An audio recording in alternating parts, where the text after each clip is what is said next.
Abertos os trabalhos dessa sessão do plenário do Supremo Tribunal Federal e dando continuidade ao julgamento da ação direta de inconstitucionalidade 5.766, relatada pelo ministro Roberto Barroso, convido agora a falar pelo amicus curiae, Central-Geral dos Trabalhadores do Brasil, Dr. Rafael Sodré Cittadino. Doutor Rafael, Vossa Excelência tem até 8 minutos para se pronunciar e tem a palavra. Excelentíssima ministra Carmen Lúcia, presidente dessa corte, ministro Luiz Roberto Barroso, relator dessa ação, por ele cumprimento os demais ministros, excelentíssima Procuradora-Geral da República, Raquel Dodge, colegas advogados, e gostaria de quebrar o protocolo, Excelência, pedindo também o cumprimento dos trabalhadores e trabalhadoras do país, cumprimentando-os na pessoa do senhor Ubiraci Dantas de Oliveira, Ubira, presidente da Central-Geral dos Trabalhadores do Brasil, amiga da Corte, representada por este orador. Inicialmente, Excelência, gostaria de tentar desconstituir aqui, pedindo vênia, a tese de que haveria uma possibilidade de reavaliação do benefício da justiça gratuita a partir da edição da lei no que se refere aos tópicos atacados por essa ADI. Não há, em absoluto, nenhuma possibilidade de reavaliação do benefício a partir dos artigos atacados.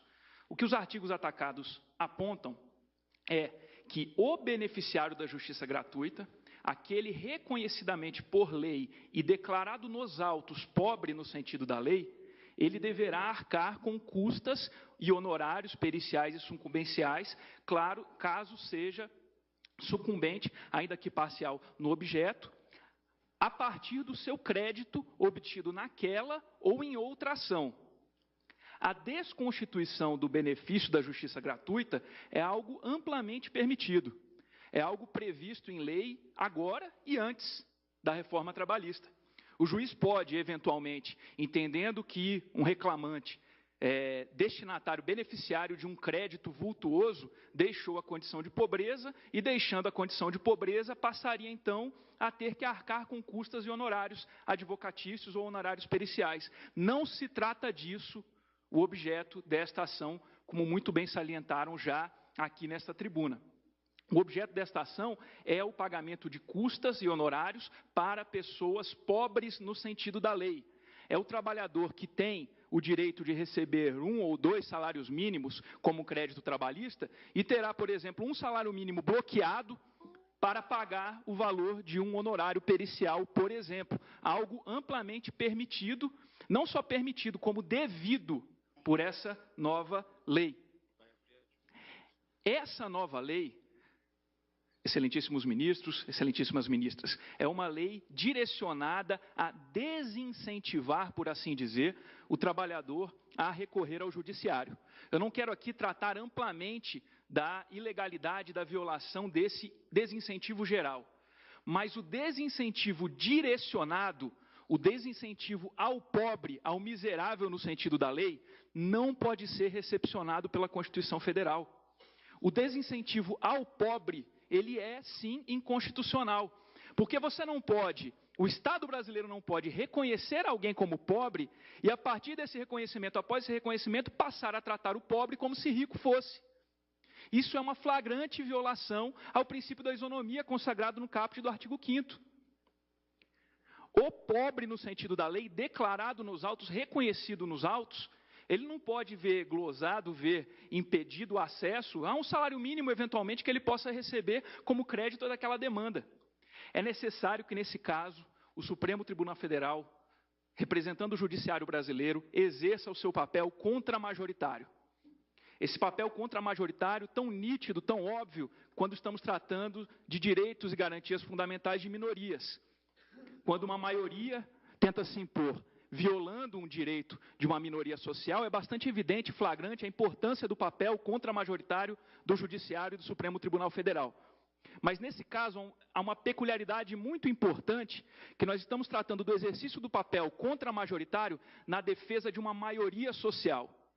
A maioria social dos mais pobres, daqueles que percebem até R$ 2.250, a ampla maioria social, ela está subrepresentada no Parlamento brasileiro. E subrepresentada no Parlamento brasileiro teve, infelizmente, esse direito atacado, o direito ao benefício integral e gratuito do acesso à justiça previsto na Constituição.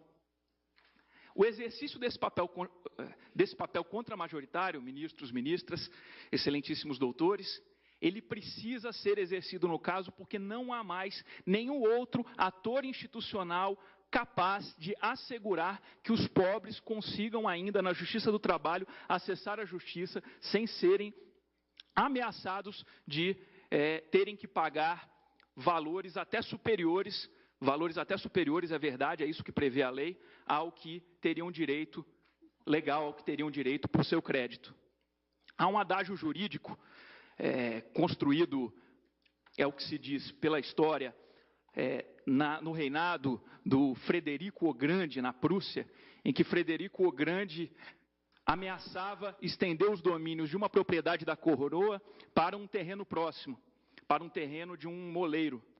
E contado inverso, que esse moleiro, então, sendo ameaçado pelo rei de tomar-lhe a propriedade se ele não a vendesse, esse moleiro teria dito, num adágio useiro e vezeiro no judiciário, teria dito: tomar-me a propriedade só se não houvessem reis em Berlim, só se não houvessem juízes em Berlim.